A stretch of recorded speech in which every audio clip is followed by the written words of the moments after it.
Now, with those logistics out of the way, let's kind of talk about our schedule for tonight.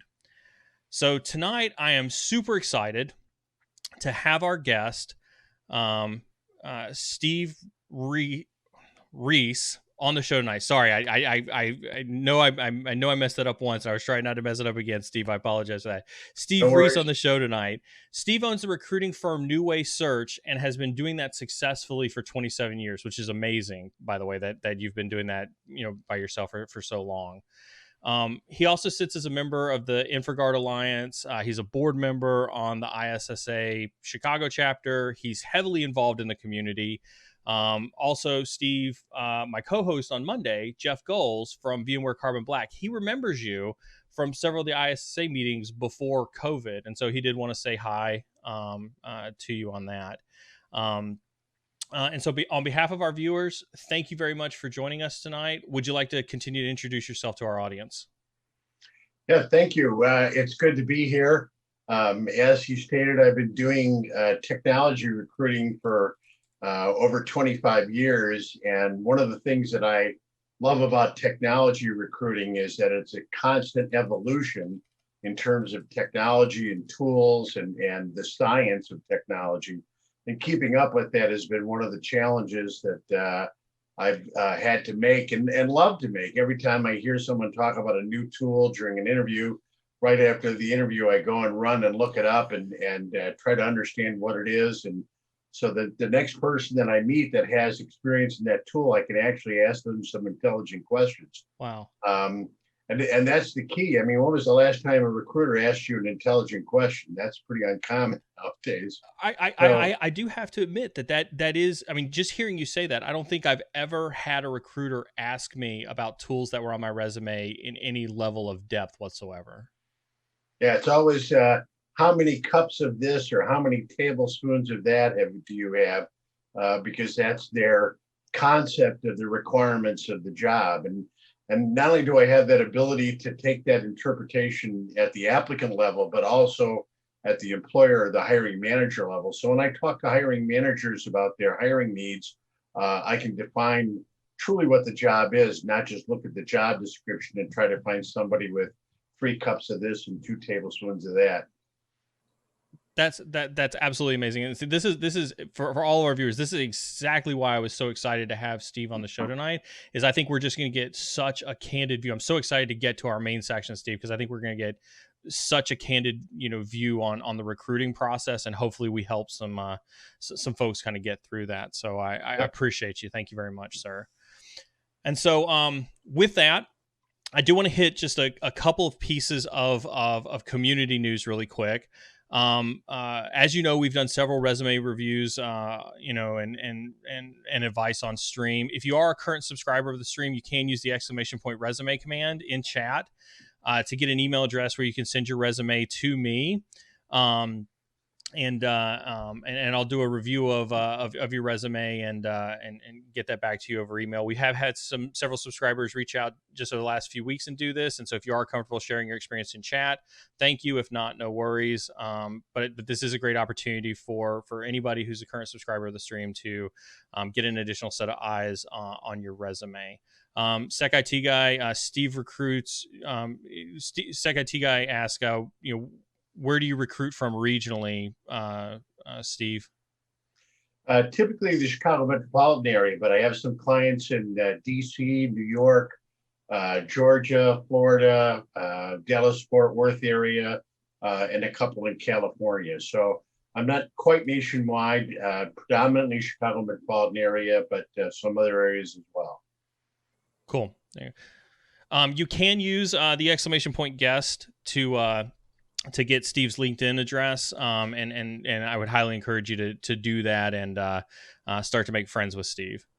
Back to the community news. Our Discord server is live. If you can use the ! Discord to get the link for our Discord server, if you would like to have a place to collaborate outside the stream, please feel free to do so. Remember, you, the community, determines when our next giveaway is. Although I have a secret for everybody. Tune in. This is the lead. I got it. I got this.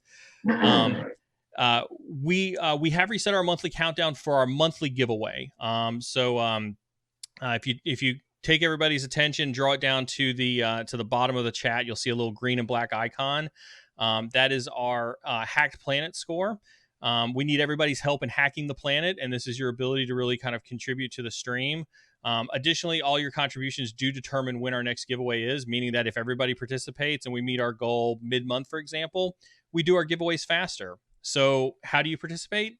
I'm so glad you asked. Thank you for that. You can redeem points for things like suggesting polls, rating fellow streamers, unlocking subscriber modes. We have also added some additional filler redemptions that could help, especially for nights like tonight, where we have a special guest on. We expect chat to be incredibly vocal with questions. It always happens whenever we have recruiters or, other folks like this on here. And so you may want your question to kind of stand out a little bit. And so one of the fillers that we did ask is you can redeem your points to ask a priority question of either myself or our guest for tonight. You've also seen like folks like Edward and whatnot do mass bulk contributions to the Hacked Planet score. You can do those as well, right? And so tier 1, tier 2, and tier 3 subscribers do earn point multipliers, which do get us there faster. It's pretty easy. When chat participates, we give things away. When we give things away, you're happy. When you're happy, you chat. It's the cycle of life. So let's hack the planet. Let's talk about some upcoming events. Obviously, we're very excited to have Steve here with us tonight. We're also very excited for Saturday's stream, November 7th. This is going to be such an incredibly powerful stream on Saturday.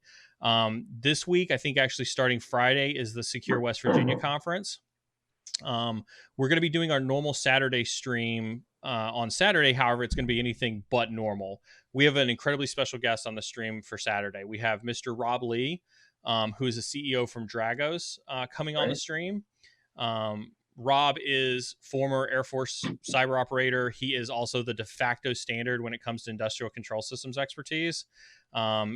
He's advised several Fortune, companies on their industrial control system security. He's been an advisor on Vice's Cyber War TV documentary. It's going to be absolutely amazing to have him on stream. But that's not all. I kind of feel like not the Flex Seal guy. It's the OxyClean guy. Right. But wait, there's more. There's more. There's more. I just spoke with the conference promoters today, and it continues to amaze me just how awesome Secure West Virginia is going to be. Keynoting is going to be John Strand from Black Hills.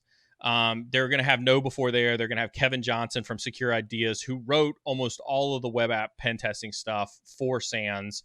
It runs his own company, Secure Ideas.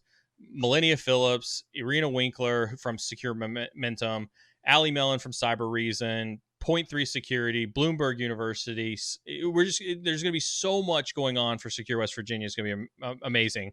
There's over 30 talks scheduled in 2 tracks across 2 days. There's workshops planned. There's a capture the flag plan. There's going to be Twitch streams every night, ours included, on Saturday night. Oh, there's a giveaway. Oh my God, I forgot. I almost forgot. Oh my gosh. There's a giveaway tonight. Tonight, there will be a giveaway at the end of the stream. In our conversation with the conference promoters today, they did offer up 2 free tickets to the cyber insecurity community for the conference. And so towards the end of the stream today, we will be doing a giveaway. We're going to give 2 people completely free passes to Secure West Virginia. So get super hyped for that. That's going to be pretty awesome. We'll also be doing a longer stream that night. Closing remarks with Secure West Virginia Conference are actually going to be done on the cyber insecurity stream, kind of before we roll into our segment with Rob Lee. So again, we're just so incredibly honored to be part of the Secure West Virginia Conference. We're so incredibly thankful to their community for welcoming in our community. Let's show them a massive amount of hype. Let's get some good turnout, and let's welcome Rob Lee and the Secure West Virginia folks to our community as well. Speaking of community stuff, just a couple more community notes here. I would like to make the community aware of a couple job postings from one of our sponsors, INE Training.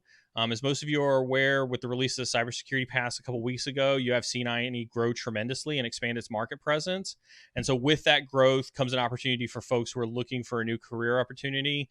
If you use the !jobs in chat, you can see their open roles. Of note to this community, you will see that they are looking for red and blue team instructors.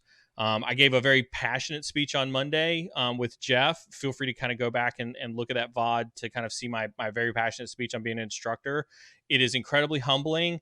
It's incredibly rewarding, and it's probably one of the very few jobs that I know of that you'll actually really understand what it is that you're capable of in this community by being an instructor. And so I don't know if you got anything to say, Steve, when it comes to just instructors in general, and just kind of like the feeling that comes from giving back to the community, with some of your wisdom. Absolutely. And part of the work that I do with the ISSA Chicago chapter, I head up the team, which is called the Student Initiative. And what we're trying to do is get college students studying cybersecurity more closely attached to the real world of cybersecurity, because what they're learning in the books, the time it takes to create a curriculum, publish it, get it approved, and then begin teaching it is about 18 to 24 months. And that's, and 24 months is ancient history in cybersecurity. And so I understand and appreciate what it is to sponsor and what people are doing in terms of teaching and trying to mentor and provide internships to people in this cybersecurity space. Yeah, absolutely. It's like I said, I could go into my stories from Monday, but it wouldn't do it justice. It's awesome. Also on the job front, opportunity to support the cyber insecurity stream directly. As you know, we produce a ton of VODs, on a regular basis. It has become challenging for myself and Carmen to keep up with developing all of that content. And so as such, we've decided to reach out to the community here to see if anybody who is savvy from a video production perspective, would like to support the stream by doing video productions. If not, I did see somebody just use the exclamation point jobs. You can see an email address in there where you can send some information to Carmen and myself. Finally, we are launching the Cyber Insecurity EDR beta program. If you remember, about 2 weeks ago, we had a poll on stream that was pretty unanimous consent that the community was in support of a managed endpoint protection solution for consumers. It's something Jeff and I have toyed around with for quite a bit. Well, we did start standing up the beta page for this, and so you can use the exclamation point EDR to get information. But the vision is really to bring as many people into that beta for us to test out the architecture that I demoed kind of on Saturday's stream. So my kind of elevator pitch for that really easy, right, is that, as we've talked about on stream, antivirus is busted. We also know that no one out there is looking out for people who are not cyber savvy, in the consumer space. Most of us on this stream, or, most of us, have used managed EDR solutions. We're familiar with it, with what we've seen in our consumer, the benefits of EDR and things like that, but understand that there isn't really anyone out there that's providing a managed EDR solution for consumers. Well, by popular demand, we're going to try and tackle the world. Evil laugh, haha. There's my elevator speech on that. Appreciate it. Give it to your family, give it to your friends. Let's get some traction on this. So with that, it looks like, Steve, we got a couple more questions in chat. Hi, I have a question for your guest. Is he only looking in the States for candidates, or are foreigners also welcome? Well, we have the challenge in regards to work eligibility in the United States, and a large majority of employers that are out there are seeking candidates who are either permanent residents or U.S. citizens. Now, there are exceptions. There are companies out there that are willing to bring people aboard on a contract basis, and they don't care where you are. You can be in Lower Slobovia. It really doesn't make any difference. And there are some companies out there are perfectly comfortable in bringing people aboard that are under H-1B or even some of the business visa statuses. But predominantly, it's for people who are either permanent residents, EAD qualified, or U.S. citizens. Awesome. Good information. Well, Steve, let's jump right into kind of like, fishing for security talent. I think that's a great kind of segue, really into that. And what I want to do, though, is I want to change the topic just a little bit, right? And I think I want to start off by talking about what really might be the elephant in the room, right? And there's a loudspeaker around how bad the talent shortage is in cybersecurity, and the numbers have it in something like 13 million globally, for the shortage of cybersecurity talent. And so kind of as frontline recruiting goes, when you're looking at talent for companies, do you feel like there's a talent shortage? Yeah, there's no question about it that the number of people who are truly qualified to do many of the positions that I'm recruiting for is very limited. It's not like, if you go back in history to when SAP became a popular applications framework for people to use in their corporate systems, there were 10,000 people that had SAP experience over a period of time. Not the case in the cybersecurity world. Part of the problem is that we're all on the firing line, and you can't have someone who is too green stand up at the firing line and start shooting bullets. It just doesn't work very well. So the demand for experienced talent and what the experience level that person needs walking in the door continues to escalate. And that's as much of a problem as the number of people that are available to be able to bring aboard. Now that's interesting that you say that. So is there a fear that, because everybody is a frontline soldier in cybersecurity, or because there's a lot of a need for frontline soldiers in cybersecurity, has that driven companies to maybe set the bar just a little too high in terms of the talent that they're looking for? Yeah, I would have to say I see that with regularity, that they don't want to bring somebody aboard that has to come up to speed in key issues. They want someone to be able to hit the ground running pretty much at full pace the minute they walk in the door. And in a lot of cases, that's just not possible. Oftentimes, the person that they're looking to replace, the person who left, grew in responsibility within the company themselves. They started off, let's say, as a network engineer at the company, and 5 years later, they're the senior cybersecurity engineer, and they've left the company. Now they want to replace that talent. They don't even really have a good idea of what that person did. All they know is that Susie did everything. She was the one that did this and did that, and so they need to have someone who can really do it all. Well, it doesn't work that way.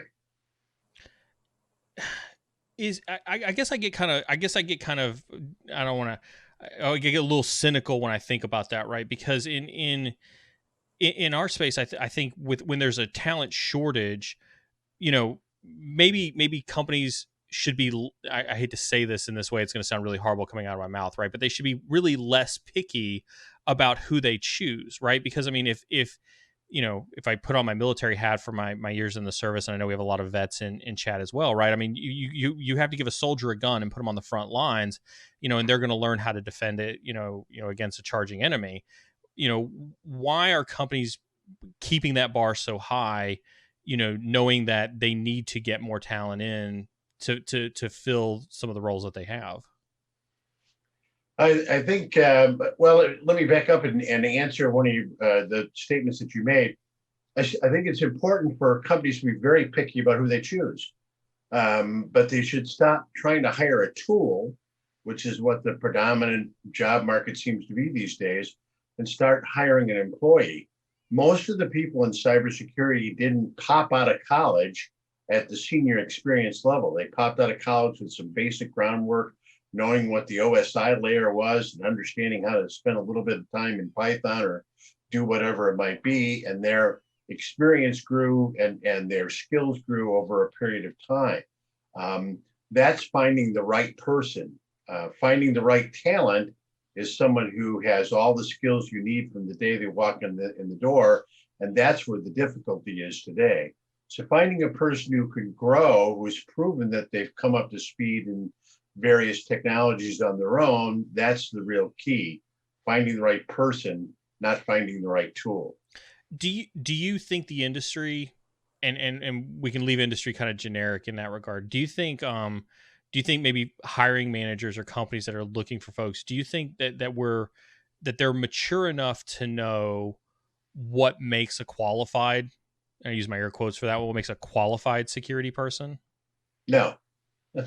As a matter of fact, I would say that's probably one of the biggest obstacles to hiring today is that hiring managers aren't really doing what I would define as a true requirements analysis. They have a job description for a threat hunter, and they know that the person in the job previously did this, and this, so they have to find someone who can do exactly the same things that the person who left the job did.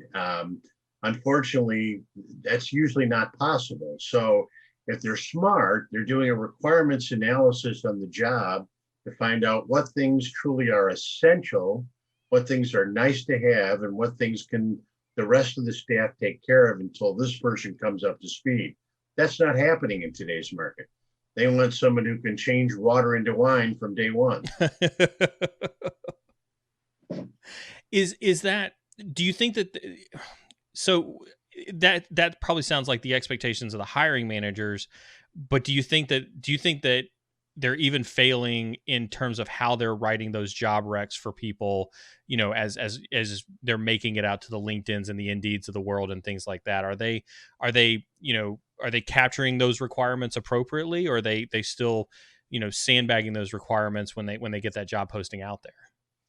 Well, I wouldn't define it as sandbagging, but I wouldn't say that they're writing the job requirements either. They have a job description for a grade 32 security analyst, let's say, and it's a company published job description, and HR sends it to them and says, do you want to make any changes to this? And they might pencil in a couple of things, and then they send it back to HR, and that's what ends up being the job description. It's not necessarily a reflection of what the person really needs to be able to do when they walk in the door. It's a reflection of what the job description is, and the reality of the job and the job description are oftentimes far apart. The biggest example of that is if you read the job descriptions, as everybody does, and I talked about this to somebody else the other day. I had someone tell me they needed someone with 8 to 10 years of NCASE experience. Hello, NCASE hasn't been around for 10 years, so I'm not sure how you can qualify 8 to 10 years of NCASE experience. And what happens under these circumstances is that the job descriptions are being modified and inflated in order to be able to achieve a job grade. So the manager knows that they can't bring anybody in at $110,000 a year. And if they want to bump it up to a job grade 38 or 45 or whatever it might be, HR tells them they can't bring somebody aboard that only has 4 or 5 years experience. You got to have someone that is considered a senior level professional and has 10 to 15 years of overall experience. So that's what they write into the job description. The hiring manager doesn't have much of a choice because he has to work with the HR department in terms of finding them talent. But I would suspect everybody's out there has read a job description that is either A, so vague it tells them nothing, or B, is requiring someone to be able to be, red team, blue team, threat hunter, incident response, GRC, do it all. And that's just not possible. Now I've actually, like, as you're talking about this, like, it's hitting all the check boxes in my head of all the challenges that I've ever had in hiring talent, whenever I've gone to do so, right? You want to hire a manager because you've got to put them into a grade X to get them the pay salary that they need to be competitive in the market space, Right. but they only have 4 to 5 years of experience, which that corporate company says they can only be XXX grade because of the number of experiences they've got. Or I've run into another one where they've brought the job titles over from the IT organization because they've never had a cyber organization before. And so they have things like senior systems analyst or senior, security analyst from the NetSec side. And so the job descriptions and the expectations and the years of experience don't exactly match with what we would have them for on the cybersecurity side as well. Yeah, not even close oftentimes. And one of the greatest amusements I have is when I read job descriptions and it's defined as a security architect. That's, something that everybody is calling it as a security architect. And again, not because the role is really an architecture role, but because they need to drive the salary range.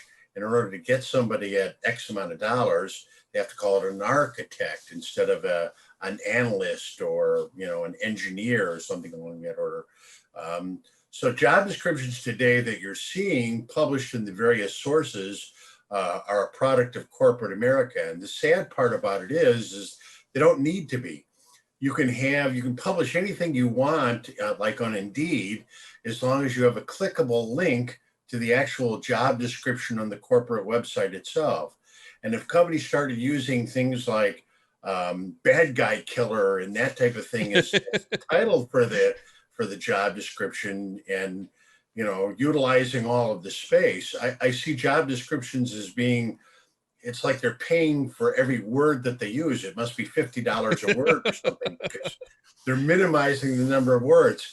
Come on, it's an unlimited space. You could have 40 pages of job description, but for some reason, nobody's doing that. They're not utilizing the space and the tools that are in front of them in order to be able to truly attract the talent that they want. Speaking of job descriptions, we did have a question in chat. It says, like, one of the questions in chat was, do you think there are basic job descriptions that we could dictate as a market to match a 70% proficiency to help align college learning with experience levels? Yeah, and I would say that needs to be done. I would say you'd probably have to create a sort of side committee or group or function to one of the existing chapters of either ISACA or ISC squared or ISSA or something like that as a task to get it done. But I would say that if they were to accomplish that, that would probably create a standard more people would begin using.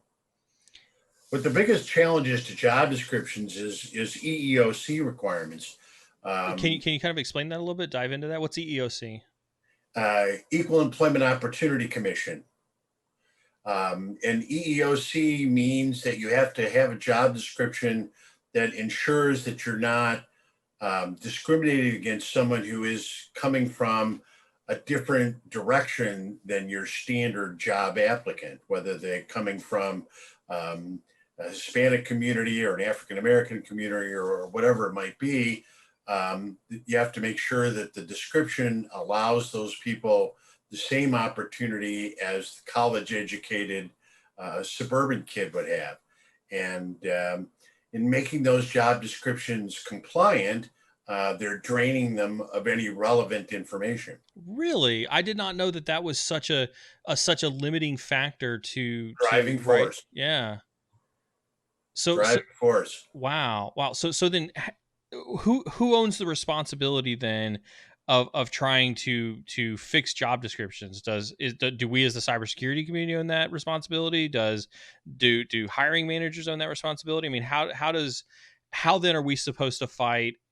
I imagine the EEOC doesn't have cyber qualifications to make sure that they're not inhibiting our ability to hire folks. So who owns the responsibility to fix that?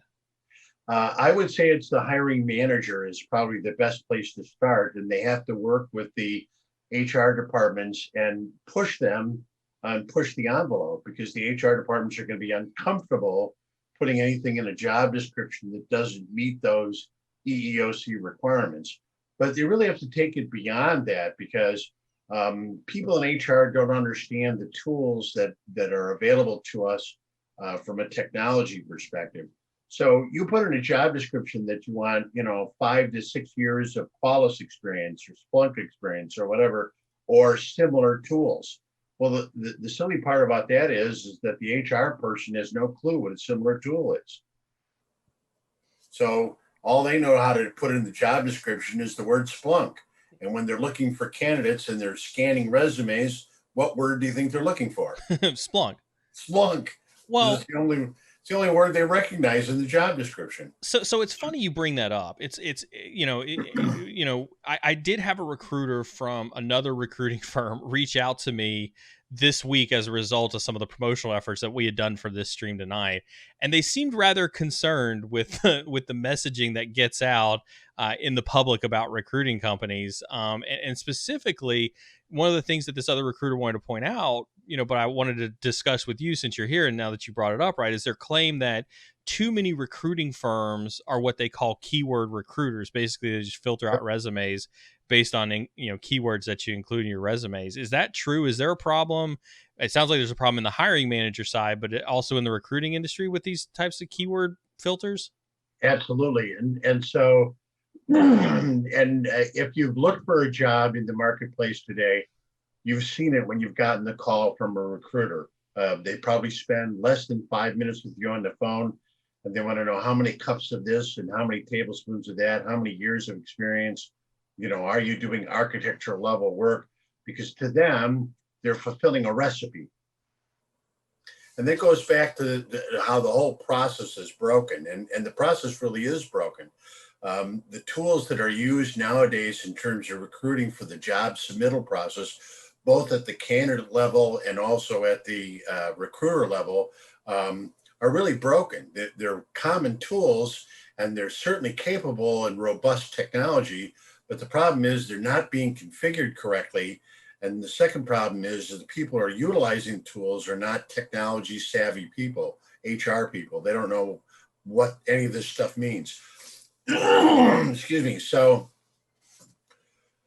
everybody's experienced the frustrations of, spending 5 minutes with a recruiter and then not ever hearing back from them Yeah. again. Yeah. They asked them 6 questions. They asked them how much money they were looking for, and okay, I'll let you know. So then if it sounds like this problem exists, it sounds like it's a pretty well-known problem, that's out there. I'll ask kind of like again, getting back to, kind of the elephant in the room then is, should a candidate fill their resume with all the possible keyword jargon they could find, or should they just not work with that type of recruiter?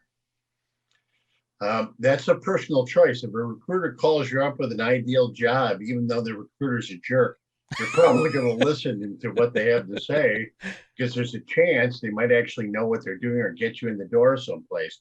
So I can't really answer that question, but I would have to say that it's a risk. One of the things that I would suggest to people is that they only tell the recruiters that they're only authorized to submit their resume for this particular position only. Oh, so you're saying that recruiters will take that resume and then they'll submit it for multiple positions without ever telling the candidate? Any place they can find and submit it to. Really? Absolutely. If they, so the candidate submission systems, they have a job for a senior security analyst. And if your resume spells the word security, a lot of the recruiting firms are stuffing as many resumes into it as they can, with the primary purpose of throwing as much of it as against the wall they can, hoping that some of it sticks. Because they don't really care what sticks. They're going to get paid based on just filling that role. So if I manage to close one deal by sending 50 resumes, imagine what happens if I could send 500 resumes. Mm. And therein lies part of the problem. The system is broken, not working at all. Technology should be improving the experience, and instead the experience is declining. So when getting back to kind of the keyword searches, I guess the short answer is yes. The internal teams are using those keyword patterns too as well. If everybody from the recruiters or the internal teams are using these keyword patterns to search for candidates, what type of strategy should a candidate take to try to fight those keyword searches? Well, there's two things that are going on that I think are important or relevant for people to know and understand. There isn't a lot of, despite what people think, there is not a lot of automation that's reviewing your resume prior to it being viewed by human eyes. The key big companies like Google and Yahoo and Microsoft and maybe SAP and some of the others, they're probably utilizing those tools. But most of corporate America is not. Most of corporate America uses a tool like Workday. All the resumes that are received and being submitted into for a particular job are dumped into a bucket someplace. And the HR person has to go through the bucket one by one to try to find the resumes that really fit and begin communicating with the people that they think they are fits. I've seen that bucket. It's not a very user-friendly bucket. It's not user-friendly, and it's not productive at all. And part of the problem is from the job seeker perspective. So I'll give you an example of something that took place. I don't advertise my jobs very often, I had a position open for a senior manager of applications development for a logistics company that's based in Rosemont. And I put the job description out on Indeed just because it was so specific for logistics that I figured it might improve my chances of trying to find somebody. And the very first bullet point they put under requirements indicated you had to have 5 to 10 years of applications development experience in the logistics industry, whether it was warehousing or distribution, anything along that order. And that was the first bullet point. And at the end of 30 days of running, I had over 1,000 resumes received. Now you got to know there aren't 1,000 people who can manage an applications development group in the Chicago metropolitan area. And I started going through them, and I had firemen, janitors, school teachers, fresh college graduates, because all they have to do is a couple of clicks of a mouse and off it goes. And the mentality is that, well, maybe there's something else there that I might qualify for. But the reality is that someone in HR is looking at that. And if they don't see what they are expecting to see in your resume in the first 2 seconds that they're looking at it, it's gone in the trash. So the idea of creating a single resume to cover all of your job searches is not going to work very well. You have to be able to modify your bullet points and try to submit the resume that more closely addresses what they're specifically looking for. So if you have experience as a threat hunter, but you also have experience of incident response, you can't let your threat hunter be your first bullet point, because the HR person their eyes aren't going to go that far. Mm-hmm. They're not going to see the word incident response in the bullet points that you've got up first. They're not going to read any further. They got 1,000 resumes to look at. They don't have time to read. Well, I think this gets back to the age-old adage, right? Which is that your resume should be tailored to the job you're trying to apply for. And I know that we've talked about that on stream a couple times, where it sounds tedious to do, but it's because of that attention to detail, to your point, that draws the attention of the hiring manager or the HR person. Yeah, and it's HR that passes or forwards those resumes along to the hiring manager. In most cases, it's HR that talks to the candidate initially, sometimes even before the hiring manager sees the resume. And that doesn't work real well in the cybersecurity industry either. Might work okay for accounting or finance or, warehouse or something along that order, but not so much in cybersecurity, because so much of what's done in cybersecurity is sort of vague. What the heck is threat hunting? Mm-hmm. How do you define that? And so the process is broken. The wrong people are looking at the resumes first, and they're trying to make decisions about, who should not get past the initial gatekeeping aspect of the job. And in order to accomplish that, it's just like fishing. You can't go after one kind of fish with a different kind of fish bait. You have to modify the bait for the kind of fish you want to catch. So chat did blow up when we started talking about resumes a little bit. So we do have some questions from chat about resumes. Sec IT guy says, how do you feel about LinkedIn? What about automated recruiting searching?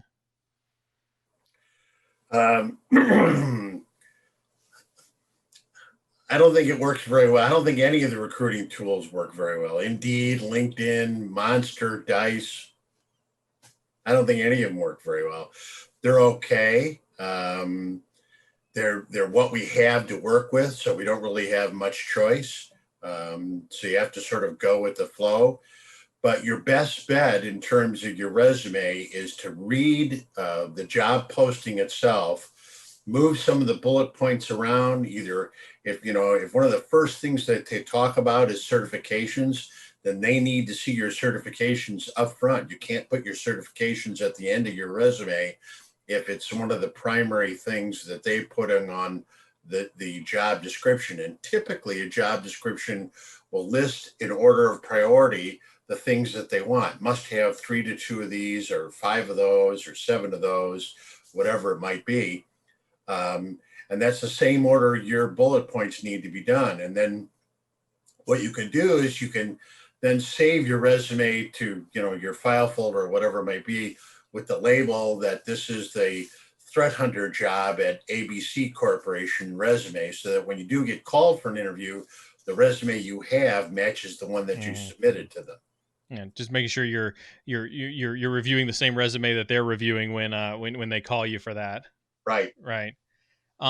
Besides recruiters, do you have an example, or could you describe an example of an ideal resume layout? Super clean, or I'm curious what one would look like these days. Boy, that's we could all have a whole separate discussion that would take about 2 hours. Um, Beauty is in the eye of the beholder. So every hiring manager has their own idea as to what they want to see. Some people like to see a summary, and I think the easiest place to catch the gatekeeper's eye is in the summary. To say that, if you're an existing manager and you're applying for a director's job, the fact that you say seasoned manager with 10 plus years experience oftentimes will discount you from consideration, because HR says, oh, this is a director job. We don't hire a manager. We want to hire a director. Or Mm, the flip of that, you're a director and you're applying for a manager's job. And in this company, a director is like way up here. Um, you're not going to get a call because your resume did not go along with what they're looking for. So I don't think format is real important. I think a summary, in today's marketplace anyway, is important, that summarizes your skills, sort of the 2-minute elevator speech. And that summary must duplicate or closely resemble what the job description is. And then based on what the requirements are that they have dictated in the job description, you should reorder your bullet points accordingly. when you mentioned summary, I guess I see a lot on a lot of resumes. People are adopting this idea of an objective. Is that similar to what you're talking about? Yeah, you could call it objective, but to me, an objective is something that says, I want to be president of the company in 10 years. That's my objective. Um, and so I don't know if that's necessarily useful, but objective summary, yeah, it's all about the same sort of thing. Again, the idea is that you want the person who is the gatekeeper to be able to stop and begin reading your resume, not just looking at it. I'm looking for something with 3 dots and a dash, 3 dots and a dash, 3 dots and a dash. They're just going by that, just looking for three Yeah, dots and a dash the whole way yeah, through. yeah. Interesting. And they don't have a choice because they have 1,000 resumes to look at. And it's not just the cybersecurity world that they're interviewing for. They're also interviewing for the finance manager's job. They're also interviewing for the HR assistant job. They're also interviewing for this job. So they got 1,000 resumes for cybersecurity, 1,000 resumes for this, 1,000. They don't have the time to really look for it. And oftentimes, the people who are doing the initial review are people that are not actual company employees, don't know the company culture or environment or whatever. They're contract recruiters, and they're being paid by the hour, and they don't know the environment of the manager. They've never met the manager. They don't have a clue whether the manager wants someone who is truly dynamic or someone who keeps their mouth shut and their head down and just works. They have no clue. Well, and I guess that brings up a good point, because we talk about the HR folks being, gatekeepers to an extent, and I've been part of organizations where the folks who worked in HR, similar to what you're talking about, right, where they're contractors, they don't have that vested interest in the company, right? Or the talent acquisition folks even are contractors. Um, how does all I mean, we're having this conversation about resumes and what to do best for resumes and things like this.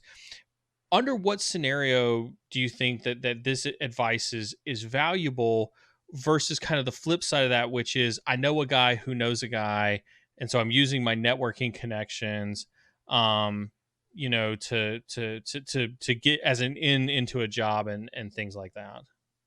I would say that a large majority of people that I know that are very successful in information security have found the majority of their jobs through networking, not through Indeed or Dice or Monster or LinkedIn or anything else. And they continue to be successful through the networking aspect of the job.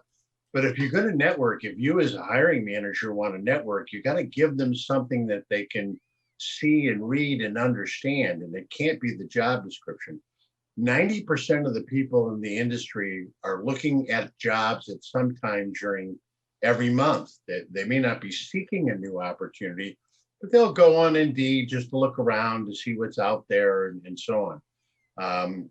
Those are fish you want to bite, but they're not feeding. Okay, how do you get them to bite? Well, you have to dangle something in front of them in order for them to actually bite. And if a hiring manager wants to work from a networking perspective, he's got to be able to publish something that makes sense to someone. And it has to speak to them at the same level that they're accustomed to working at. So we have a team of 6 people, that 3 of them senior, 3 of them intermediate weight. We're looking for another intermediate weight person. We'd like someone who has good experience in SIM technology, preferably Splunk, but I don't care if it's Qualys or QRadar or whatever else it might be. You have to be able to convey from a networking perspective what the job really is, so that the person reading it, the person receiving it, can say, "Huh, I could do that. Maybe I should check this out." As opposed to the person who's actively seeking a job, who doesn't have any real choice except to go to Indeed and LinkedIn and so on. Mm. So another question from chat was, and these are great questions, chat. This is exactly why we have Steve on the show. So make sure you're filling up that chat with questions. But one of the other questions was, what do you think about abilities matrix describing major applications and rating years experience? Don't like it. It's like asking somebody how good of a lover are they? Somebody clip that one. That's a good one. How do you think they're going to rate themselves? If you talk about if it really is if it talks about not a particular tool but SIM technology, you could rate yourself probably pretty honestly. If it says how much experience do you have in Splunk, and you really only have some experience in Splunk, you're going to turn a sum of 2 or 3 into a 4 or 5 just so you can collect the interview, or hope to collect the interview. So it's okay.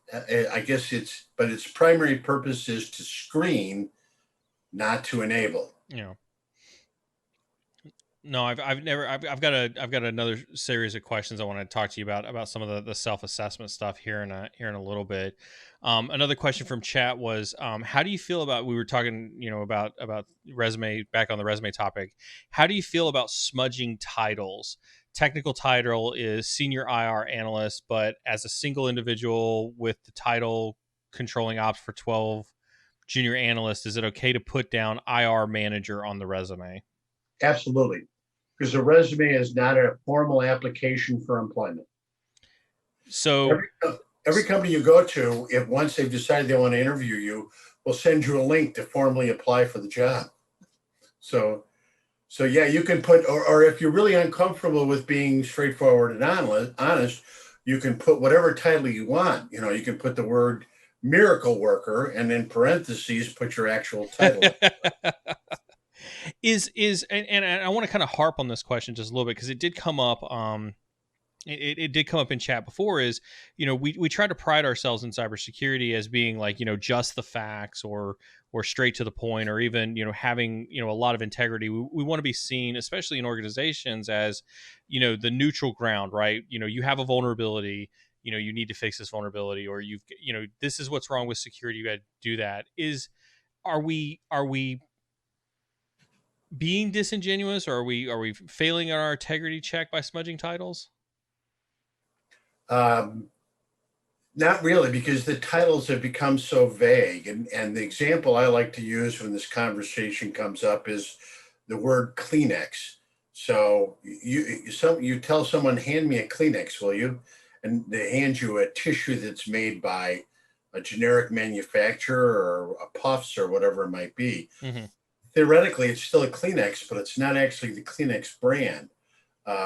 Titles have become very vague. So an incident response manager at Boeing, for instance, is a different job in its entirety than an incident response manager at Acme Storm Door and Cottage Cheese Company.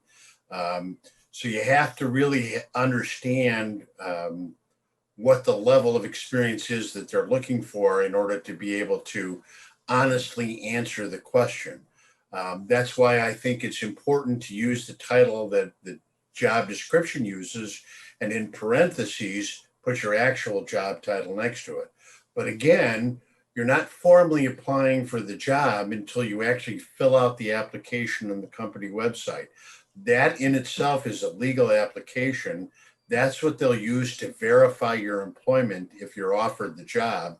So what you put on that application has to be 100% correct, has to be verifiable, not what you put on the resume. Is there a danger of those two things mismatching between what they talk to you about when you submitted your resume versus what you submit for your background check or your application or whatever the case is? It's a good question. I'm not sure I can answer that outright. I have to think about it a little bit more. Sure. My first inclination is probably not, unless you're really being intentionally vague. That's not, for most people, that's not what they're trying to do on the resume. They're just trying to get themselves acknowledged or affirmed that they have the experience. Now, there are certainly people who put, if they've ever even spelled the word Splunk, they put it on their resume. Does that mean they're Splunk experienced? No. I guess an So extreme there's that argument as well. So I guess an extreme example of that, right, would be you're the single cybersecurity guy for a company, right? You're the one cybersecurity guy for the company, and you do EDR or antivirus and Splunk or whatever the case is, and you also talk to the director of IT and advise him, on your what they should do for cybersecurity knowledge, and so you put on your resume that you're a CISO, right? When you're really just a security analyst. That's kind of the extreme example that I think of in that regard is, you're really a security analyst, but you're trying to get that upper level role. So you tell somebody that you're a CISO, to try to get out of that lower level job that you're in. sure. To me, that's misleading, and I think that's intentionally wrong. You can't tell someone you're a CISO because that's an actual title. You can say you're the senior security professional or you're the primary security officer. But if you use the word CISO, then you falsified your experience. You're kind of crossing that line there a little bit. Right. Yeah. And again, you can put your true title, security analyst, in parentheses, and then you're completely off the hook. So on the topic of resumes, and I do see there's a lot more questions, but I do want to kind of hit on the resumes a little bit and really kind of getting down to some very, some more specific ones on the resume side is, what would you say the two biggest mistakes that candidates do when putting together their resume? Number one, they don't put a valid email address on it. Really? I would say I see it in 20% of the resumes I get. Okay, that seems like a pretty easy thing to fix. Or a phone number, one or the other, but it should be one or the other, but certainly an email address at very minimum. And then the second biggest mistake is to try to use the same resume for every job you apply for. Again, I can't state this more clearly than that. You can't fish for different fish with the same bait all the time. If you're applying for a senior level analyst job and your current job calls yourself a director of cybersecurity, you're never going to get the interview. Mm-hmm. So I guess that kind of goes the same for then that myth between, how long your resume should be. 8 pages is probably too much. We did have somebody come on the stream that said that they had seen a 32-page resume. Yeah, I've seen the same thing. They were a contractor. Every contract they ever done was on the resume. We probably interviewed the same guy. But no, I don't think it needs to be any more than 2 or 3 pages. in all straightforwardness, for the people that have been around for 10, 12, 15 years or more, the technology and experience that you had back in 2000 only applies about this much to the technology and experience you have today. So the older your jobs are, the further back you go in the resume, the less you have to say about what it is you do. The idea is you should still list it, especially if it was significant, especially if it was a relatable company. Let's say it was a food company and you're applying at a food company, or it's a director job and you're applying for a director job. I think then it's important to make sure you list the company name and title, but to have 16 bullet points about a job that you held in the year 2000, nobody cares. So kind of on that same note, then when we talk about when we talk about resumes and whatnot, then and I know that this is probably going to be a loaded question and probably a hard question to answer directly, right? Is what is what's kind of the secret to getting your resume reviewed? Ah, that's that's not a loaded question. That's my favorite question. I was hoping you would ask that question. That's the biggest challenge that there probably is today. And there's no question about it, as I said in the opening conversation, that the process is broken, just plain broken. It doesn't work at all. So if anybody's applied for a job recently, they've gone onto the company website. There's a clickable link from Indeed or LinkedIn or whatever it might be, and they've filled out the application, so to speak, or the initial questions, and they've also submitted their resume. But yet the very first thing they ask you to do when you click next, or after they want you to submit your resume or upload your resume, is they want you to fill out their job application, talking about your individual jobs, dates of employment, reason for leaving, all the other things that you're supposed to do. The technology should be able to parse the data from your resume into the fields that they require that data from, but nobody's bothered to set it up. That's so These annoying. tools are certainly capable of doing it, but they're not doing it. I hate that so bad. Yep, that is a problem. And the second thing is that people are securing their password, protecting their resume, and turning it into an Acrobat document and password protecting it. And the system can't parse, for whatever reason, a password protected resume. It isn't taking just an image of it, it's doing something else with it. And so the resume just gets lost in the system. But the true key to getting your resume reviewed by the hiring manager is to make sure that you're providing them the details that are pertinent to the job itself. So going back to the customization of the resume for each individual job that you're applying for. One tool does not fit every circumstance. And then the second thing that you have to be able to do is you have to be able to get it looked at, and that can't always happen in the first submittal of the resume. So what I've seen, and you and I talked about this offline for a while, what I've seen is that you submit your resume for a job as a security analyst, and then 6 weeks later, you haven't heard a word, and you see another job advertised on the company website for a security engineer, and you say to yourself, oh, well, I'll apply for that one too. And you go and apply for that one, and after you've gone through the process, the system tells you, no, your resume is already in the system, and if we're interested, we'll call you. Yeah. Don't call us, we'll call you. So the secret to getting your resume in front of the manager on a timely basis is to submit multiple copies of your resume.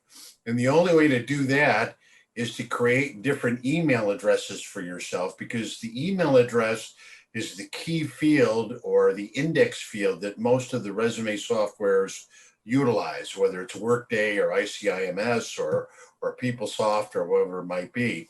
And you can create separate emails for yourself in Gmail and point them all to your primary email address.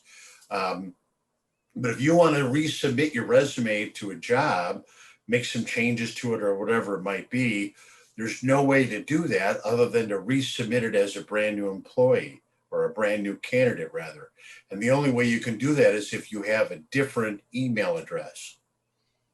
Wow. So that right there is that is definitely kind of that hacking the job experience, right, type Yep. process right there is having a bunch of these sock accounts almost that you use to submit your resumes into to multiple jobs within that company. And oftentimes what will happen is that the company's out there looking for someone who is a 10 to 15 years experienced security engineer, and the job stays open for 2, 3, 4 months, and the hiring manager says, look, I'm ready to hire anybody just to get this job filled. Right, right. Let's find somebody who can do this job. But your resume no longer is being looked at because the stack of resumes is always in front of that person, and they just keep going next, next, next, next. Nobody goes back into the history of the resumes to see whether or not your resume would actually refit. There's too many coming in the door on a daily basis for them to bother to review historical resumes. So the only way you're going to get considered is to resubmit. And the only way to resubmit is to hack the system. Wow. And I've even suggested to people that they misspell their name. How so? So, like my name is Reese, so I'll submit the job the second time. Instead of RIESS, I'll submit it REISS, and with a different email address. Oh wow. Then the system absolutely knows I'm a different person, different name, different email address. And all of that just to get your resume to the top of the list. Yep, just to get it in front of the hiring manager. Wow. Wow. This is awesome right here. And I see somebody talking in chat, distro list incoming, creating your own distro list of how to do this. Holy cow. So, but imagine being the hiring manager and you don't understand, there are people out there, and why you're not seeing resumes that are qualified. This is part of the reason, because there's somebody reviewing the resumes who is looking for 5 to 7 years of Splunk experience. And if they don't see the word Splunk on your resume, it's out the window. Wow. So let's pick past a little bit of the topic of the resumes and kind of go on to another probably, also, interesting conversation, probably looking for your advice and hacks there as well. Is Muncher asked, how honest do you feel you should be about compensation? I hate going through a whole interview just to find out they want me to move and take a pay cut. Depends where you are in the process. But if you're actually exchanging email or having a telephone conversation with somebody, you have every right as the candidate to ask them what the range of the position is before you take the next step. You also have the right to not, especially in Illinois, to not tell them what your current salary is, mm-hmm. and to be vague about what you're actually looking for, and ask them what range they're looking to bring the person aboard for. Well, and I think a lot of other states are trying to go down that route too, where it's actually becoming illegal to ask a candidate what their salary is. So you can't ask that question when you're submitting, and they ask the question on the job when you're filling out the application on the website. They say salary desired, and oftentimes it's a required field, and you can't put the word open in there. Mm-hmm. You can't put the word negotiable in there.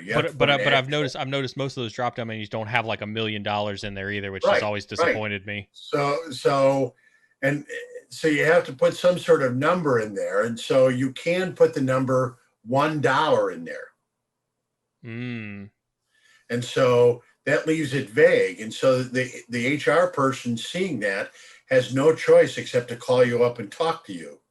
Because they can't eliminate you for the $1. No, they won't. So if you qualify for the job, they're still going to call you up and talk to you, or send you an email, and then you'll have the ability to ask them what the range they're trying to hire within, and they will always share it with you. They'll say, well, we're open, but our ballpark is 120 to 150, or 140 to 210, or 80 to 120, or whatever it might be. And then you can say, okay, that's the same range I'm looking for. Or nope, I don't need to spend any more time in this one. That's beneath my required compensation. what about if both sides are so cagey, right? You say, well, what are you looking to pay for this role? And they're like, yeah, we're pretty open. What are you looking to make and things like that. And so now you've got this, whoever speaks first loses scenario when it comes to salary. Like, how do you where's the tap dance on that? So that's an excellent question. And so the first thing you have to do is you have to ask yourself the question, why are they so hung up on compensation so early in the process? Mm, But why aren't they more interested in what it is that I do or the contribution that I can make? They must know that they have a salary challenge or that they've been turned down several times because of the salary, and they're prepared to make an adjustment, but they just haven't made it yet. And so you do the tap dance back and forth, and at that point you have to come up with a number of some sort to move it forward. But I would always turn it back to the employer. So what job grade is this position? Well, currently it's a grade 38. Is that subject to change, or are we stuck on a job grade 38? They're more inclined to answer those kinds of questions, or you could even say what's the midpoint on the job. When you talk about job grades, and that kind of spawns a different train of thought in my head, right? Is HR's obviously got this like chart of grade 1 through 9,000, whatever the case is, right? Where Right. they try to place you. you know there's no chance or reality, right, that there's any level of transparency that can happen, where you get to see that information and be like, oh, a grade 38, this is the range for that, to validate that. That's just, there's no transparency in the process when it comes to that. No, never going to happen. Never going to happen. But Is it is fair to ask. You can always ask what salary range ballpark are you trying to recruit from within, and they should be able to give you a ballpark range. is is when you're evaluating yourself and you're trying to decide what you're going to ask for, right? I mean, even before you ever make it to that conversation of what's the job range or what are you looking to make, is how do you have that conversation with yourself that says, well, I'm going to look for a job and I want to make 15% more or 20% more or something like that. Like, how do you have that conversation with yourself? I think the first thing that you have to do is you have to try to get some understanding of where the industry is in terms of your compensation currently. So if you know you're underpaid, if you're making 110 or 120 and everybody else in the industry is making 160, why should you only look for a 10 or 15% increase in salary? If you're already near the top of the range of your peers, asking for a 10 to 15% increase in salary is probably going to disappoint you because you're probably not going to be able to achieve it. And then I guess the last point is if salary is your only motivation for making a change, um, then really what difference does it make what job you work in? Is I guess when it comes to that, right? I completely agree with your last statement, right? Is if salary is your only motivation, then you kind of, you're chasing the percentage numbers, kind of anyway on that. Go But to work as a contractor.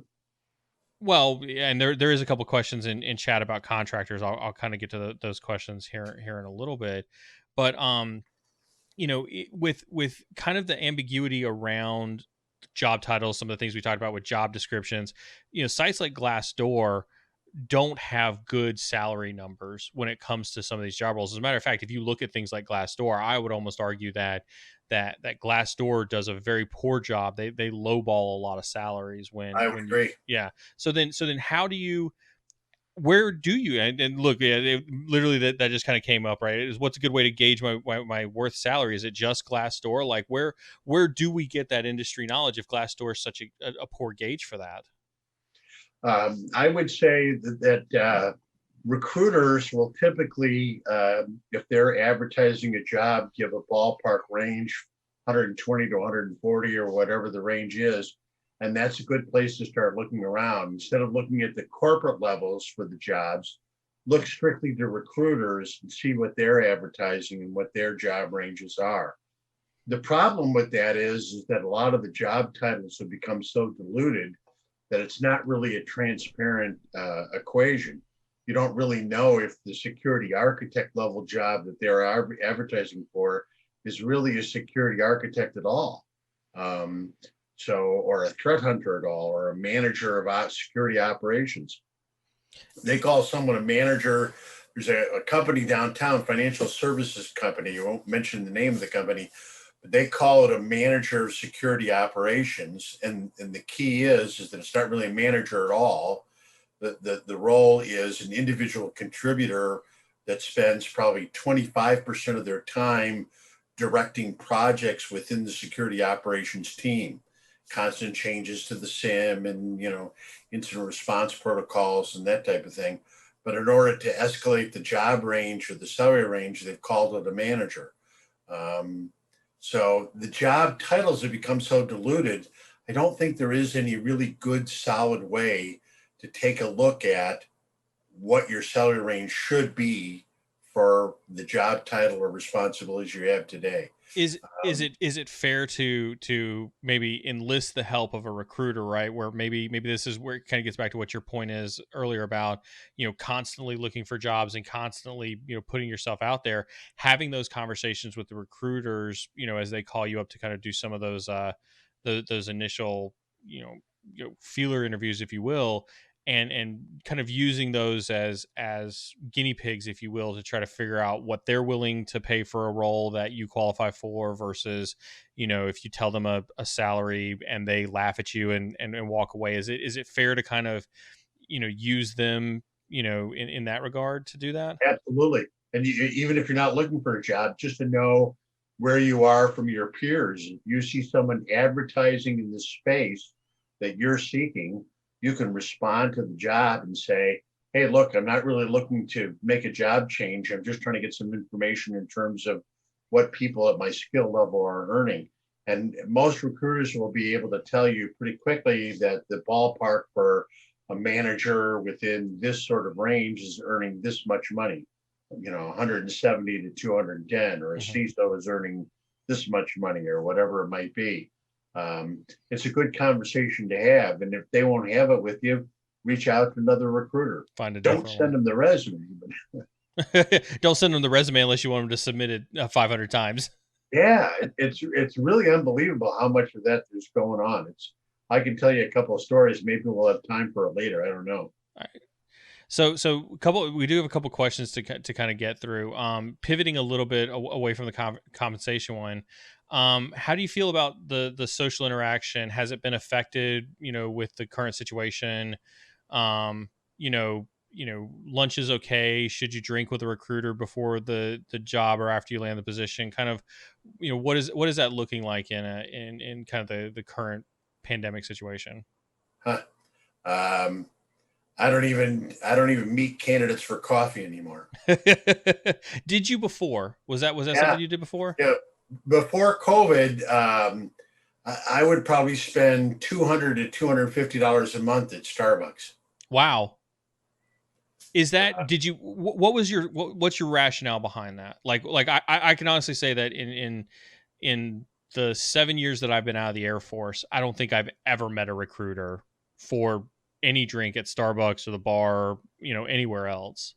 Yeah, I don't meet him for alcohol, but I'll meet him at Starbucks. And the idea is that I want to get some sort of understanding of their personality and communication skills and so on. But a lot of it depends on how critical the job is. So, for instance, if I'm talking about a security engineer who is a sort of staff level production person, I don't necessarily feel the need to go out and meet every staff engineer at Starbucks. But if I'm recruiting for a senior director of security operations or a director of security architecture, talking about a $200,000 a year job, then I'm going to want to meet them before I represent them to the client company. Is that you want to? Is that about building that personal relationship so that you can kind of go to bat for that person when you put that resume in front of the CISO or somebody else? Absolutely. Otherwise, I'm just throwing crap against the wall. Yeah. So how do I represent your interests if I don't know what they are? No, that's fair. I mean, I think when you say that though, like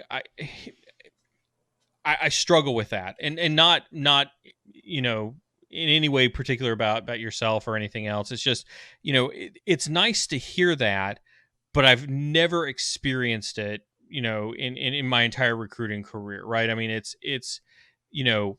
Uh, you hear recruiters say that, but when you start talking about like how many job openings there are out there, how many resumes you get and things like that, how do you balance the quantity of work that you have to do to say I'm going to go have coffee with this guy because I want to make sure that I represent him, to the best way possible? That's a good question, and I think a lot of it revolves around the size of my operation. That I'm a boutique, bullseye target kind of recruiting company as opposed to a volume recruiting company. I didn't fill 25 jobs in the month of October. Um, and so the volume operations don't have the time and the ability to meet with the candidates on that level. It's just the way I approach business, I guess. It's just a different way of doing things. I've often had this notion, with cybersecurity, because we're in such a niche field, because we are in such high demand, because to your point, job titles are what they are. We almost need to start looking at ourselves like baseball players or football players or sports athletes, where we Right. needed to start having agents, because when you talk like this is very much what I hear you talk about, is like, Steve, I want you to be my agent. I'm tired of working for company X. I'd really like to find a new job. And you go out there and you represent me and the things that I'm good at companies to help sell me to a CISO or to a CIO or to a board, that you need to hire Neil because of these reasons. You have these problems. He can solve these. Here are the things. Here's his stat sheet of all the things he's done over the last 20 years. This is why he's going to transform your organization. Follow. Um, and so that doesn't work as well as it used to, that's for sure. So part of the problem is we go back to the gatekeeper problem. So part of the problem is that communicating with hiring managers, the direct people influencing the hiring decision, is becoming more and more difficult. I'll use Blue Cross Blue Shield of Illinois as a perfect example. Um, I filled the first cybersecurity jobs that they had at Blue Cross Blue Shield in 2004 or 2005 with a guy by the name of Tom Baltus out of, he's now a CISO for Delta Dental out in California, with Tom Baltus and Demir Matanik. And they sort of built the information security department of Blue Cross Blue Shield of Illinois. And those relationships continued well into 2016, 2018. And as they left and departed, new people took over. There was a new CISO brought in, ex-military guy. I had a couple of conversations with him, but now I'm so far removed from the conversations with the hiring manager, despite all the knowledge I have of Blue Cross Blue Shield of Illinois and their internal operations and how their SIM works and what tools they're using and all these other things. I have no ability to communicate with those managers anymore. Everything is through HR, and HR doesn't even talk to me. They click on a link in their job recruiting system, and I get an inbound email that says, we now need a senior cybersecurity engineer, and I don't get anything. So the evolution of the relationship has changed. So the agent theory is nice. I'd like to be able to act as an agent and be an agent for multiple people, Mm-hmm. and go out to various companies and say, hey, I don't know if you're looking for anybody, but Susie Schmo here has some unique experience peculiar to your industry. You might want to take a look at bringing Susie Schmo aboard. It's just not possible in today's marketplace anymore. It just doesn't Interesting. work that way. Interesting. No, that's good feedback. I think that's awesome. So we did have a question kind of back on the compensation one. I think this one's, I see a couple people kind of talking about this one in chat. I think the question kind of started with Muncher. How do you feel about if you live in the Valley, you make X, but since you live in Ohio, we will pay you Y? I guess talking about getting back to, and I think we've seen this with like some of the Silicon Valley tech. I think Microsoft, I think, was the latest one who said, "Hey, we're going to allow you to work from anywhere in the world, but if you decide to move away from the Valley or from Washington or somewhere like that, and you decide to move to rural Nebraska or somewhere incredibly cheap like that, we reserve the right to readjust your pay." Or vice versa. They're looking to pay you less because you supposedly are in a lower area. How do you feel, or how do you kind of handle that from a negotiation perspective? I would say that you have to ask them the question about what your peers at the same level within the organization are earning, regardless of where they live, and that you want to be compensated at the same level as your peers. Doesn't matter if I'm living in Keokuk, Iowa, or in downtown San Francisco. If my peers are earning 250 to 300, then I should be too. I guess I think somebody picked up on that in chat. So if you're in Idaho and all your peers work in Silicon Valley and they're making $300,000 a year because they're working in Silicon Valley, you should argue that you should be compensated the same as your peers in Silicon Valley. Right. Interesting. Is that a again, we get back to it, and I think it comes back to, is that a winning strategy, right? Is Google going to look at you and be like, yeah, I don't care where Google, we'll go find somebody else, right? What is, I mean, should you prepare yourself for that disappointment? Possibly, but then you have to ask yourself the question: will they really find somebody else, and will that person truly come at a lower cost? Um, the talent is scarce. Google doesn't zero in on people lightly. They don't hire 10,000 people a month. They hire in very specific talent. They want to compensate them well, and then you'll have a decision to make. If you can't push them beyond this level here, you'll have to ask yourself the question: do I really want to make salary this issue, or do I want to work for Google? Mm-hmm.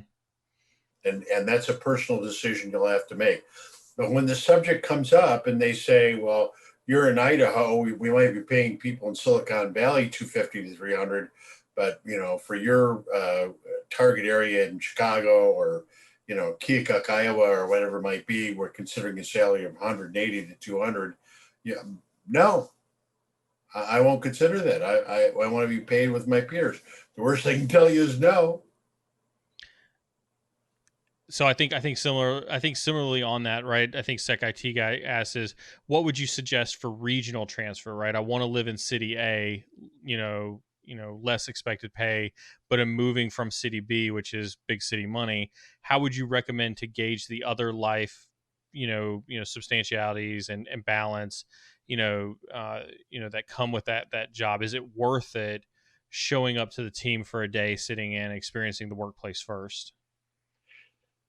So if I'm understanding the question correctly, I'm coming from Silicon Valley and I'm going to work at Keokuk, Iowa. Yeah, yeah, and how do you gauge like coming out of that city, and is that the type of move you want to make, or should you ask to come in and see the culture of the company and the workspace first?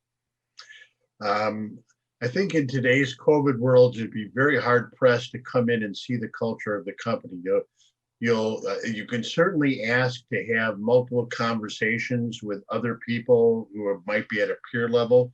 Um, there's no doubt that if the company's headquarters are in Keokuk, Iowa, they're not going to compete at the Silicon Valley range in terms of salaries, and you should be prepared for that eventuality, because the demands of the environment from a cost of living aren't going to be comparable on a one-to-one basis. But if you've only met with one or two people during the entire interview process, and you're unsure you're going to uproot your career, you should ask to meet with somebody else. Because again, the worst they can tell you is no. A Zoom meeting doesn't really cost anybody any money.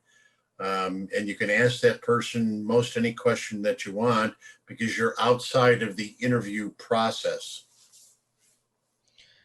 So just because I saw it pop up in Stream, and it relates closely to what we just talked with, both on the remote side and on the compensation side.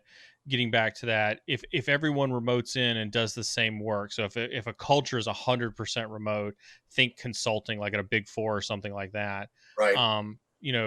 Should they be paid any different? No.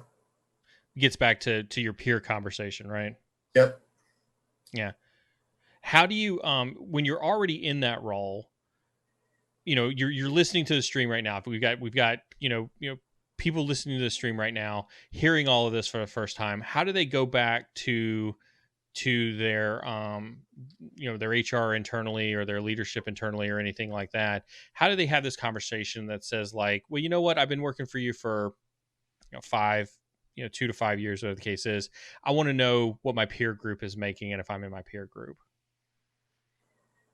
That's a conversation that you would probably have with human resources or your hiring manager, but more likely human resources. And you would say, where am are my peers in the same job grade as I am? Because in corporate America, it's all about job grades. And they should be able to tell you without naming an individual that you're at grade 32 and everybody else is at grade 30, or you're at 32 and everybody's at grade 34.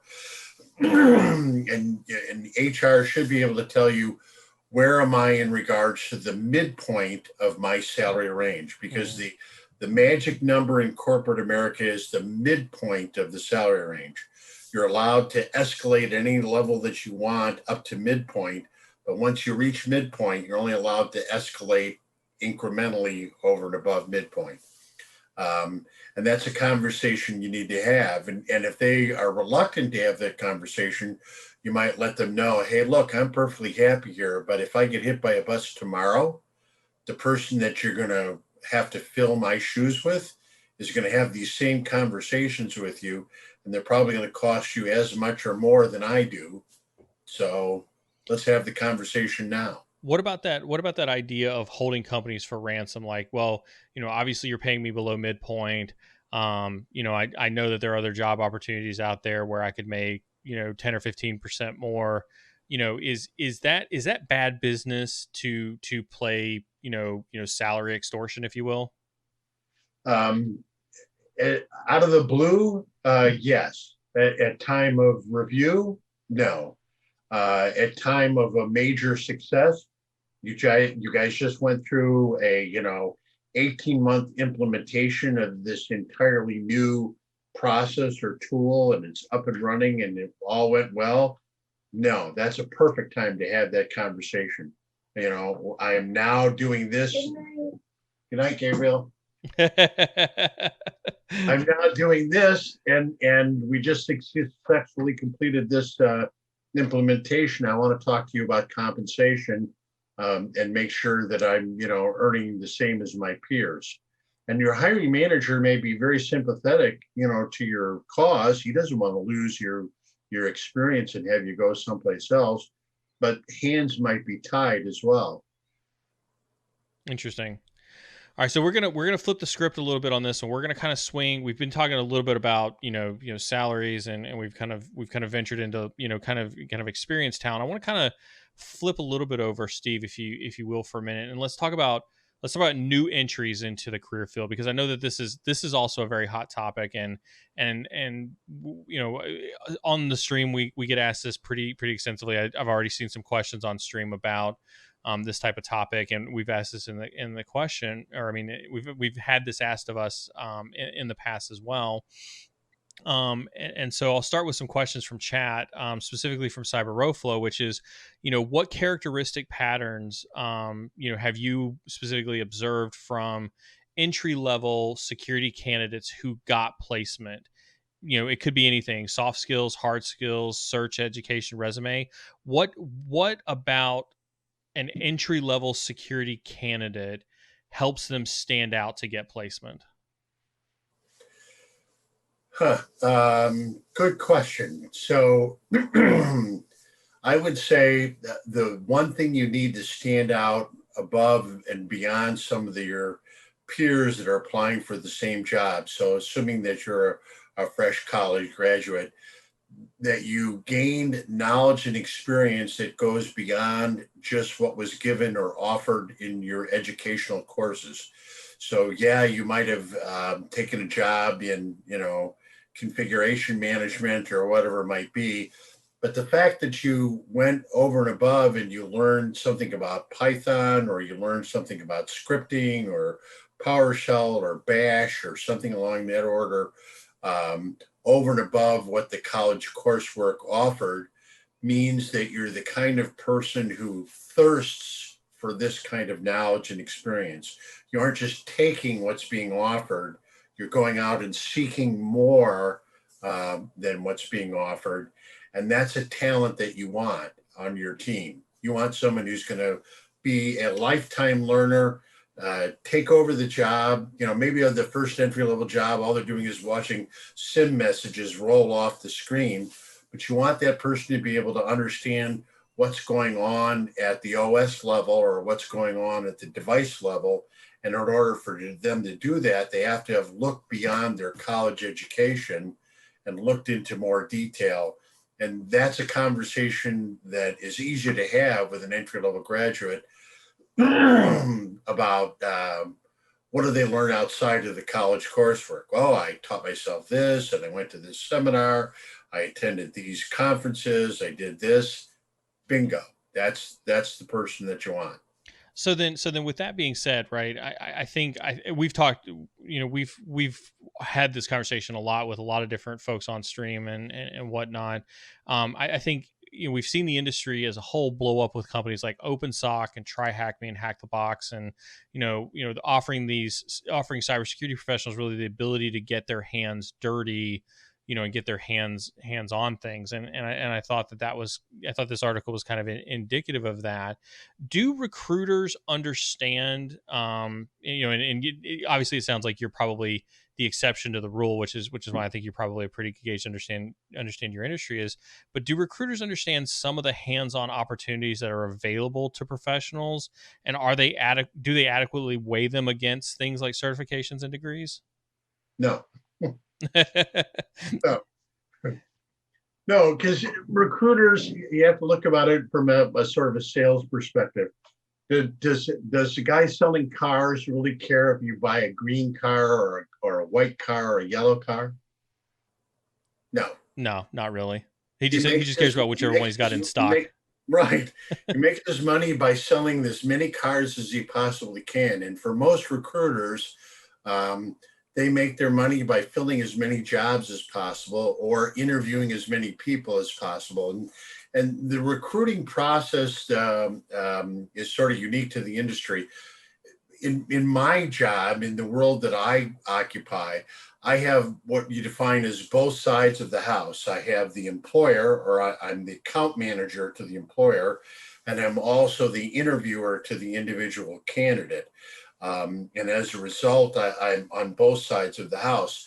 Most large corporate recruiting organizations like Tech Systems and so on, those are completely separate. The recruiters only make money because they're paid a salary on an annual basis, and their job is to stuff as many resumes into the database as they possibly can. They have 15 jobs open for security analysts. Go out and interview security analysts. And the more security analysts they have in the company Tech Systems database with their name on it gives them a greater likelihood of them making a commission than the next person. So as a result, there's no drive at the recruiting level for a recruiter to see and work with entry level people and encourage them to go out and get these additional experiences because it doesn't provide any value or benefit to them. So then I'll ask kind of a cynical question then is should candidates include hands-on lab experience on their resume? Yeah, but it's difficult to convey. And so how they do that in their resume, and a lot of it again depends on which job you're applying for. But you could use a title underneath your experience that says other experience. Mm-hmm. Participated in the hackathon.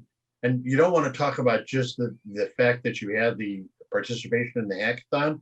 but that you use Kali Linux and that you did use this tool and you placed third and then you did this and you did that, that might have some definitive benefit to the hiring manager in terms of choosing to interview you as opposed to choosing the person out of a better name university just because they have a 3.8 grade point average instead of a 3.5.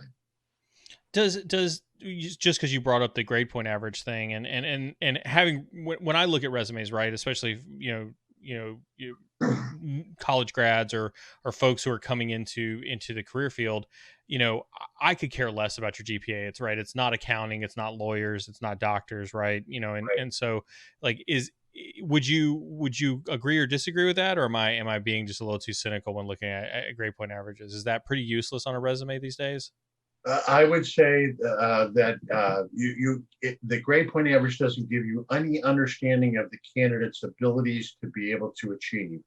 For all you know, the candidate that had a 3.8 out of 4.0 got a scholarship, and mommy and daddy paid for everything. Didn't have and the guy who got a 3.0 might have had to work 2 part-time jobs just to pay for school and came out of college with, $60,000 in college debt.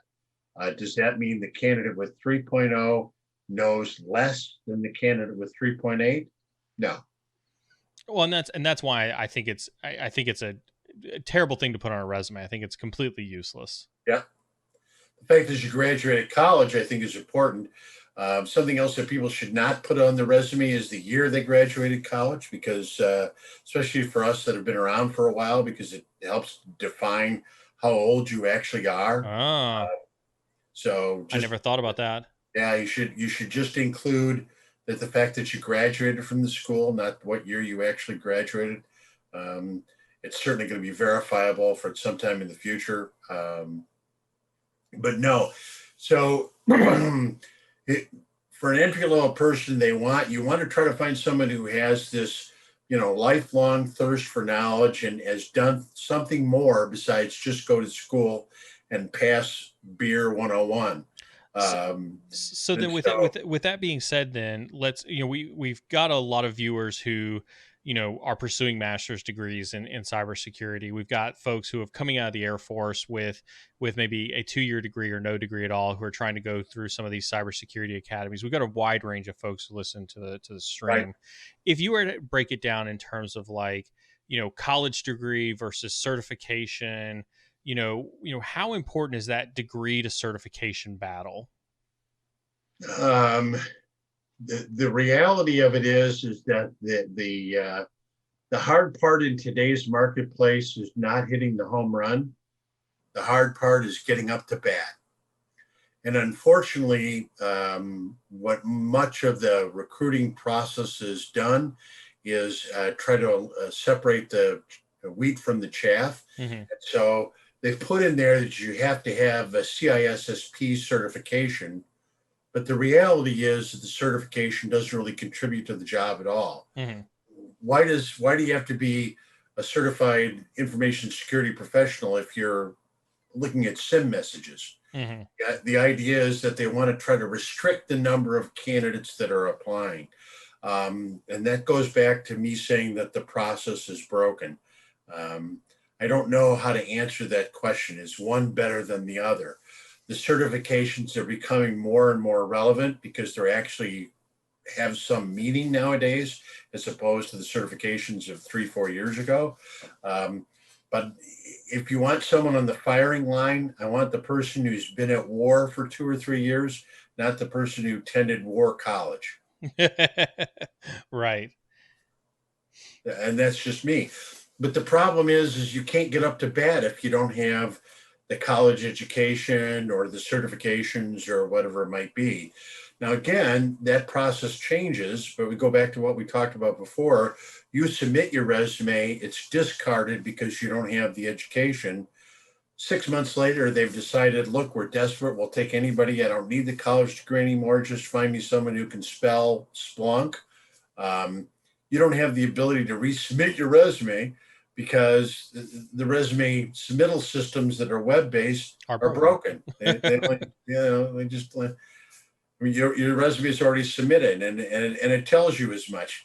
We have your resume on file. If we're interested in pursuing your experience, we will notify you. Yeah.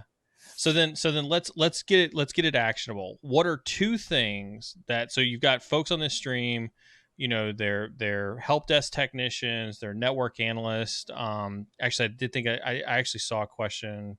Carmen, if you can put that question about somebody pivoting roles up on, put it back up on my chat, that'd be great. But you've got folks who are, help desk technicians, network analysts, computer science graduates, any other person who's really in those college level or entry grade job roles, right? What are two things that they can do today or tomorrow that would put them in a better position to try and move into cybersecurity within, say, the next 6 months? Good question. I would say that they need to have, again, someone look at their resume from a perspective of whether or not it's readable by a non-technical person. In other words, the HR person is still looking at that resume, even for the junior level jobs. And so it has to speak to them in regards to what the job is. So, again, you don't want to create the Magna Carta, but you want to create a resume that is flexible and can speak to the actual job requirements, and to try again, again, and again, and again. The other actionable thing would be to try to get some of the more simple certifications that vendors are offering. A lot of those can be done online with no cost or at very minimal cost, and that will set you aside from some of the other candidates that are applying. But that's really one of the biggest challenges to the industry as a whole. So what we really need to do is drive the process from the other end, from the CISO on down, about how we're going to continue to get people into the process that are going to be able to grow into the staff and the experience that we need. And there isn't anybody really addressing that question at the level that I think it needs to be addressed at. This is one of the reasons why we created the student initiative at the local ISSA chapter, because we recognize that that was a shortfall. And the only way you're going to do that is to drive it at the leadership or the management level.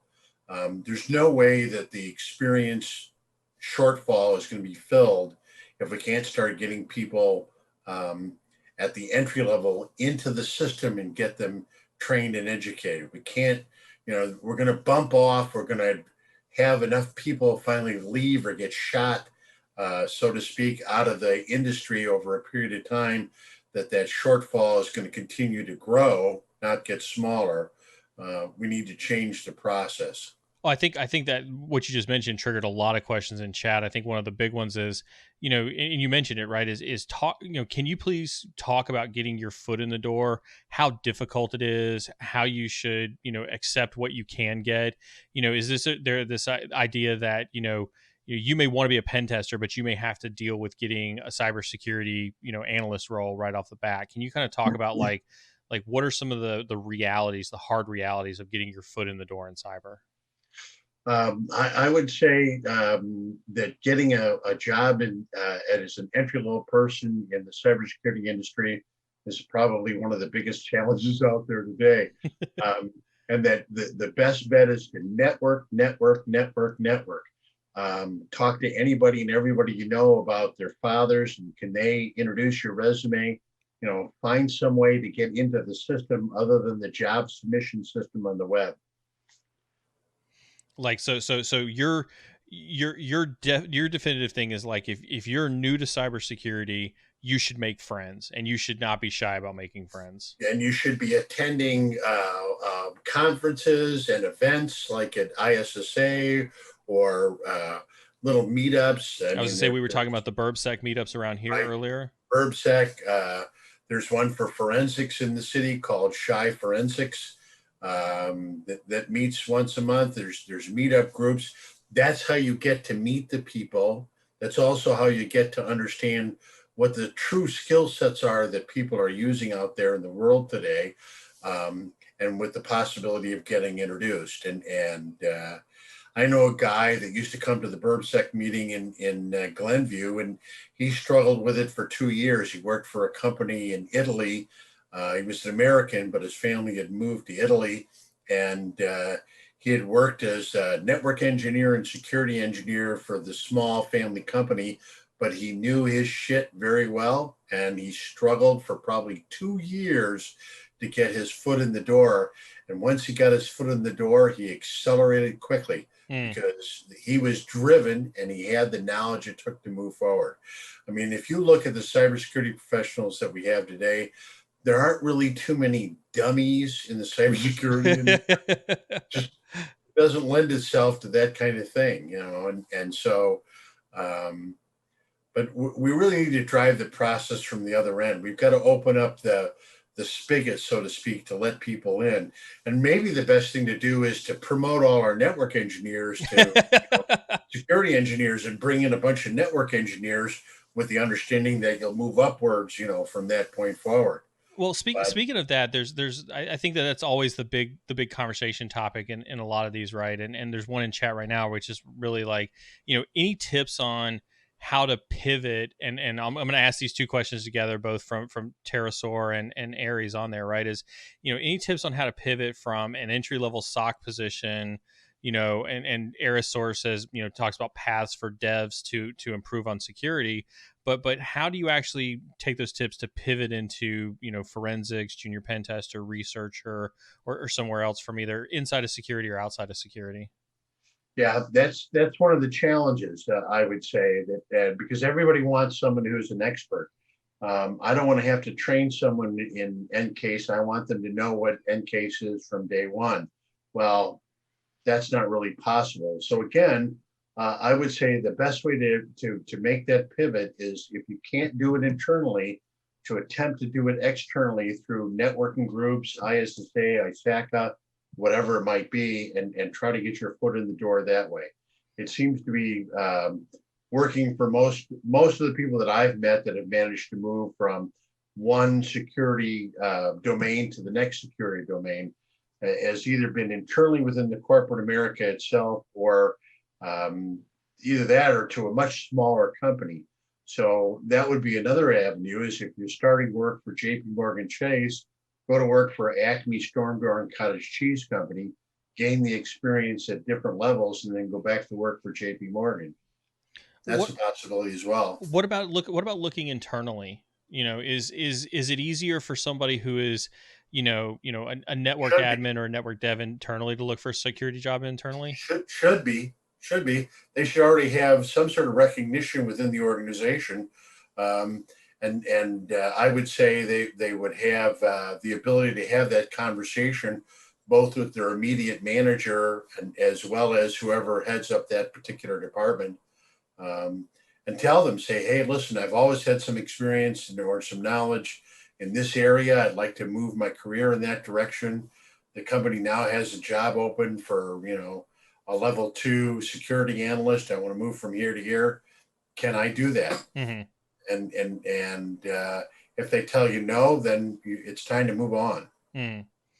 I think that's a very important point, right? I think companies are incentivized to promote internally, and they should be more than willing to take you from a different department into cybersecurity because it keeps you within the ecosystem. You shouldn't be more than willing. They should be actively working it. Who do you think is best qualified to understand the environment of the company? Somebody from outside the organization, or the network engineer who's been dealing with these issues for the last 2 years, knows all the domains, knows all the environments, knows the players?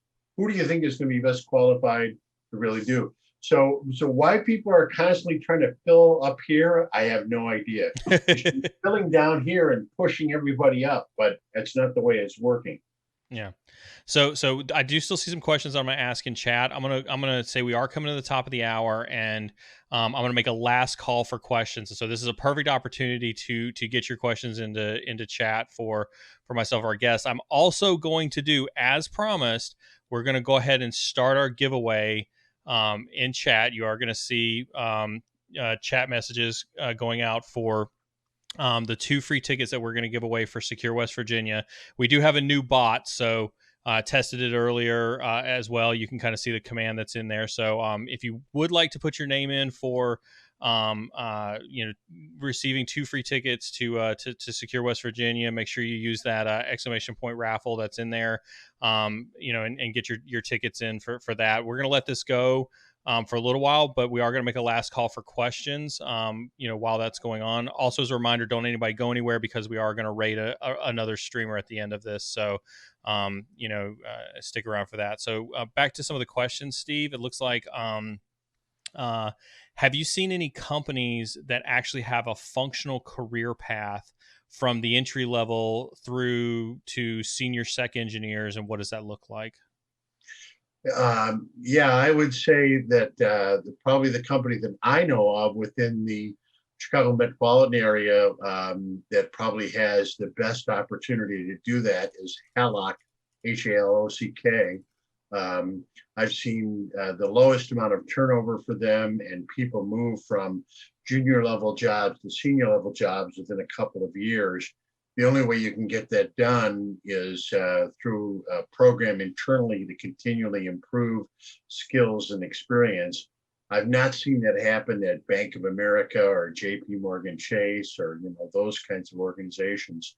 I would say that there are very few organizations that have any kind of career advancement program in place that really allows you to move forward, to see goals and to achieve goals on a constant or continuous basis. And that's a failure of corporate America. You say it's a failure of corporate America? Is that, again, I guess I get back to the maturity question, right? Is do we not have a good idea of what a career path should look like for certain folks? I don't know that we don't have a good idea. I think we're so busy bailing the boat, we don't have time to fix the hole. That there isn't anybody that I know of in the information security world that says their job is easy and they can lay back and let things happen. And if they take a couple hours off here and there, or long lunches every day, that it's okay. Everybody in cybersecurity is very busy, and as a result, their attentions are focused at the tasks and challenges in front of them, as opposed to how to get people moved along in the process. I don't think it's a cultural thing. I don't think it's a problem from a cultural perspective, because you want to continuously improve your people. But the ability to constantly fill at the bottom and push everybody up, I don't see too many corporate cultures doing that. So Sec IT guy says, so how competitive should you be in corporate US to get your vision? Not sure I understand the question. Let's talk about this. How competitive should you be in terms of chasing what you want from a job perspective? How, like, if you're trying to climb that ladder, is there an idea as to how competitive you might need to be for that? Yeah, I would say that you need to make your career goals known and constant within the corporate America itself, within your immediate leadership team, to let them know what you're hoping to achieve with your career. And that if you can't get it done within the organization that you're in, it may have nothing to do with your performance and everything to do with the environment and the culture. It'll just be time to move on. Nobody says that because you've had a marriage for a couple of years, you got to spend the rest of your life there. There's very little expectation that people will stay 30 years with the company anymore. Yeah. I guess that brings into that, right? Is everybody has come to accept that 3 to 5 is probably the best you're going to get out of most people. If that. Okay. Well, with that being said, looks like everybody who wanted to get a raffle in got a raffle in. We're going to go ahead and close the entries for the for the giveaway. And we're going to go ahead and drum roll a little bit, Steve, and see who we're going to get as a winner for the tickets. Looks like Inside Sources won one of them. Let's pick another winner. And Sec IT guys is the winner. Awesome job. Excellent. Congratulations to our winners for those tickets. Excellent work. Make sure you send your email addresses to Carmen Mod. We'll get your details over to the promoters of Secure West Virginia. That's going to be a lit and awesome stream. Congratulations to you, gentlemen. With that being said, I don't see any more questions kind of coming across my chat window. Steve, on behalf of my viewers, behalf of my moderators, behalf of myself, thank you so very much for gracing us with your knowledge and experience and helping us learn more about hopefully hacking the recruiting process. I know I learned a whole lot. Hopefully the rest of our viewers learned a whole lot. Would you like to have any closing remarks? Yeah, I would say that the biggest reminders I would have for people that are seeking new opportunities, whether they're entry level or experienced, is stop trying to create, your resume as the Magna Carta, as the perfect document, and leave it as a flexible tool and change it as needed for every job. And utilize multiple email addresses that all point to your main email address so you can apply for the same job or different jobs multiple times at the same company. Awesome. All right, Steve, with that being said, if you want to kind of hang out in